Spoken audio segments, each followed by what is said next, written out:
Good morning po, ladies and gentlemen. Lawrence Santa Ana po, ordinaryong tao. Usapang panlipunan po tayo ngayon ulit. Ano po bang issue pag-usapan natin? Siyempre po, yung mainit na usapin ngayon, yung tungkol kay Vice President Sara Duterte Carpio. Ang simula po nito, kung atin po natatandaan, noong SONA ni PBBM, sabi ni Sara Duterte, hindi siya dadalo dahil siya ay designated survivor. At itong salitang designated survivor po, ito po ay isang title na isang TV series sa Netflix na ang bida po ay si Kiefer Sutherland, anak ni Donald Sutherland. Ang kwento po ng TV series na ito, meron pong isang okasyon na dadaluhan ng presidente ng Amerika at ng lahat na matataas na opisyal ng gobyerno. At merong itatalaga na isang tao na designated na survivor nga. At kapag namatay po yung presidente sa pagtitipon at lahat ng mga matataas na opisyal, yung itinalagang designated survivor, siya po ang temporarily o mag-a-assume bilang presidente ng Amerika. Parang ganun po ang gustong ipahiwatig ni Sara Duterte na baka dun sa batasan sa SONA merong mangyaring hindi maganda at masawi yung presidente at yung mga matataas na opisyal. Siya bilang pangalawang pangulo, hindi siya dumalo, buhay siya. Kaya bilang vice president, siya yung mag-a-assume bilang presidente. Parang inilalapat niya po yung kwento o script dun sa Netflix na TV series na designated survivor. Una po yun, na kanyang naisip, na kanyang script na naisip. Kaya hindi dumalo sa SONA. Pangalawa, sabi niya, Drag Me to Hell. Ito na naman po ay isang pamagat ng pelikula sa Hollywood. Ito ay suspense thriller, Drag Me to Hell. At sinundan pa niya, pangatlo, gusto niya maging presidente ng impyerno. Yun, pangatlo po yun na kanyang sinabi na binanggit. At pang-apat, sinabi niya kay Amy Marcos na kanya raw best friend na hukay niyang bangkay ni Sinong Ferdinand Marcos Sr. at itatapon niya ito sa West Philippine Sea. O yun po At ang panglima, yung pong sabi niya, noon nandun daw sila sa PMA graduation, yung isang kadete, hinihingi yung relo ni BBM pero hindi niya binigay. Kaya nagalit daw siya, iniisip niyang pugutan ng ulo si Bongbong Marcos. Yan po yung mga naunang pahayag niya. At ang latest nga po, o yung nakaraan, yung Friday yata, Saturday, na na-contempt si Atty. Zuleika Lopez at pumunta, dinalaw ni Sara Duterte at siya ay galit na galit.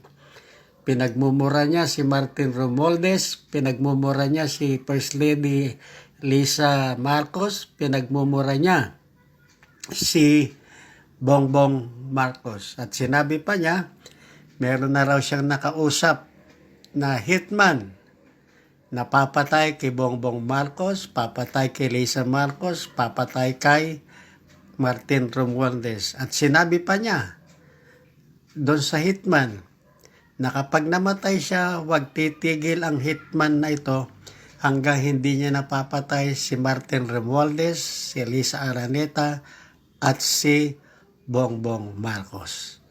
At ngayon po, ang latest, bago na naman siyang script. Ang sabi niya, ang mastermind o nagpapatay daw kay dating Senador Ninoy Aquino ay ang mga Marcoses. Yan po na naman ang bagong script ni Sara Duterte para i-divert ang issue ng corruption sa kanyang opisina o Office of the Vice President at ng DepEd nung siya ang DepEd Secretary. Ngayon po, yung pong mga bagay na yan na salitang lumabas sa matabil na dila ni Ginang Sara Duterte, yan po ba ay gawain o salita ng isang taong may sound mind o compos mentis? Meaning, may katinoan pa ba ang isang taong nagsasalita o nagbabanta ng mga ganyang bagay? Tandaan po natin na kung mamatay si Presidente Bongbong, ang makikinabang po na una ay si Ginang Sara Duterte. Kaya tama po ba?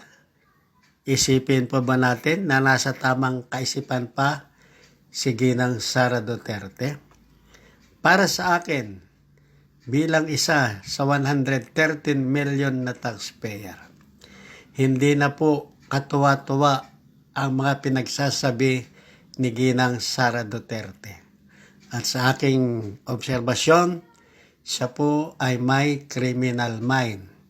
Dahil siya ay may criminal mind at siya po ay wala na sa tamang kaisipan dahil sa kanyang mga pinagsasabi at sa kanyang mga aksyon, hindi na po siya karapat-dapat maging Vice President.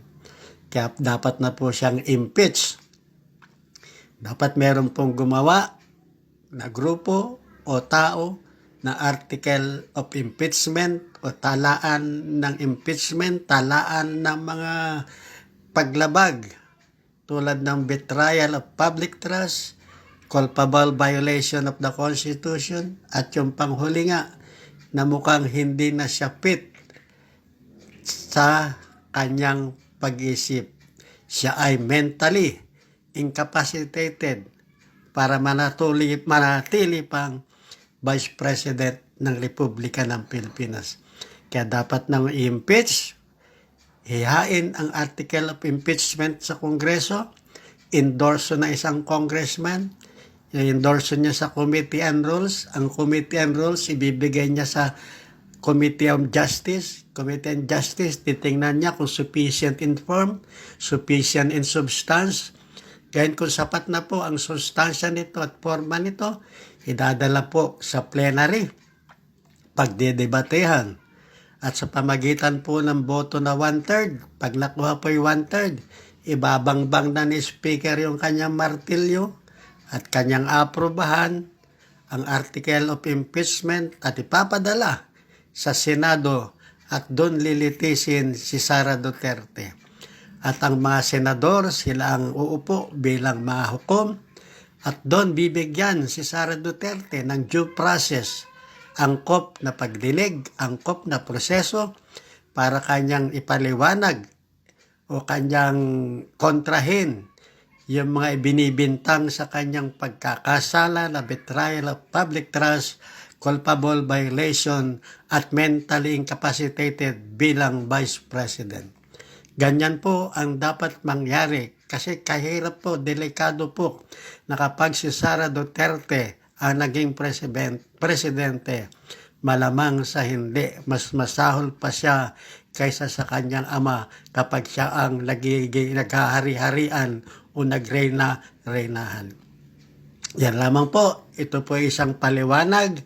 Ito po ay may katotohanan, ito po ay aking opinion, ito po ay aking obserbasyon. Ang sinasabi kong buong solusyon, impeach si Sara Duterte para matapos na ang paghihirap ng gobyerno at ng mga Pilipino.